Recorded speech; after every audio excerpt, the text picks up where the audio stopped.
balita na ikay mawiwili. Mga nagbabagang kamao, mga So mga par, mukhang hindi nga po nagbibiro ang dating IBF Flyweight Champion Sunny Edwards sa kanya mga sinabi sa ating Filipino Flash Nonito Donaire Jr. matapos sila magsagutan sa social media kung saan nauwi sa isang hamunan mga idol. Pero marami ang mga boxing fans ang nagsasabi na tila hype lang ito ni Edwards dahil isa rin ito sa mga trash talker na klaseng fighter at wala talaga intensyon na harapin si Donaire. Subalit sa naging latest na panayam nito mga idol, pinaalam nito sa lahat na seryoso ito na harapin ang Pinoy legend. Aniya willing daw siya umakyat ng 2 division sa bantamweight para lamang makasayaw si Nonito sa ring. Sino ba naman daw ang tatanggin na makalaban ng legend na fighter kagaya ni Donaire na isang 4 division world champion at halos kinalaban na ang malalakas na fighter noon. Alam ni Edwards mga idol na lipas na ang prime ni Donaire sa bakbakan dahil 41 years old na ito. Pero dahil isa daw itong legendary boxer sa sports ng suntukan, malaking credit pa rin daw makukuha ni Sunny Edwards sa kanya sakali masilat niya ito sa laban. At isa pa daw mga idol, isang karangalan talaga makipagbakbakan sa isang Nonito Donaire Jr.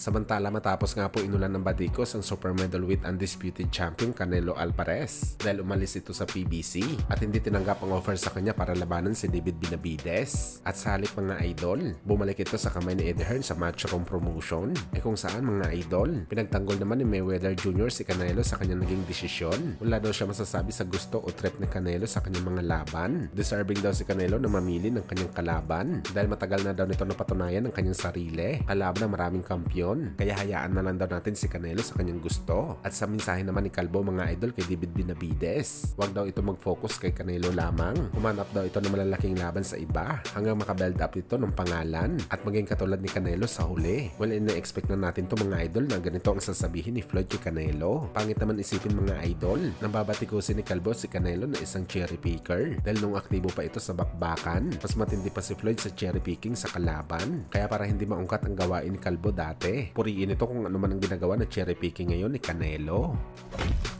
Sa kabilang banda naman mga idol, matapos nga po magsama ang ating pambansang kamao Manny Pacquiao at ng sikat na vlogger na si Boss Toyo ng Pinoy Pawn Shop, hindi na rin po mga idol nagpatumpik-tumpik si Boss Toyo at sinabi dito kay Pacman ang kanyang tunay na pakay, ang bumili ng mahalagang pagmamayari ni Pacman bilang isang tunay na kolektor ng Pilipinas. Una nga tiningnan ni Boss Toyo ang lahat ng mga titulo na nakadisplay sa opisina ni Boss Manny, pero bigo siya makabili ng isa man lang dito dahil mahalaga ito kay Pacman at talagang hindi ito pinagbebenta. Kaya napagdiskitahan na lang nito mga idol ang paboritong sapatos na suot ni Pacquiao na talagang handa naman magbayad ng milyon si Boss Toyo para lamang dito, kung saan nag-aalangan pa talaga si Pacman na ibenta sa Pinoy Collector. Bagamat sa huli napapayag din si Pacman na ibigay na lang kay Boss Toyo ang sapatos basta sa isang kondisyon, makipag-sparring daw muna ito kay Pacman. Nakakatawa talaga mga idol, ibibigay nga sa iyo ang sapatos ng libre pero bali-baliin naman ang buto mo sa bakbakan.